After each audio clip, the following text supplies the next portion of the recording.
আসসালামু আলাইকুম রহমতুল্লাহি বারাকাতুহ। সবাইকে শুভ সকাল, নতুন বছরের শুভেচ্ছা।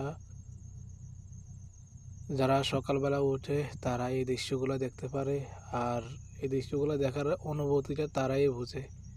মাশাআল্লাহ, দেখেন সূর্য ওঠার সময় কি সুন্দর, সূর্য আস্তে আস্তে প্রাকৃতিক নিয়মে কি সুন্দর করে উঠতে আসছে। মাশাআল্লাহ, দোয়া করি আল্লাহ তাআলা এই নতুন বছরের উসিলায় গত বছরগুলোর সকল গুনাহগাতা মাফ করে দেখ, এবং নতুন বছরের 2026 সাল থেকে শুরু করে হায়াত থাকা পর্যন্ত আল্লাহ তাআলা সবাইকে পাপ মুক্ত রাখুক, আমিন।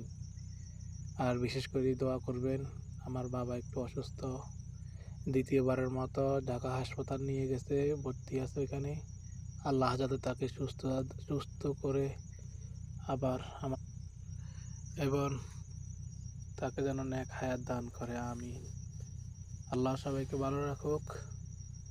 সবাই সাবধানে চলাফেরা করবেন, পাপ মুক্ত থাকার চেষ্টা করবেন। ধন্যবাদ সবাইকে।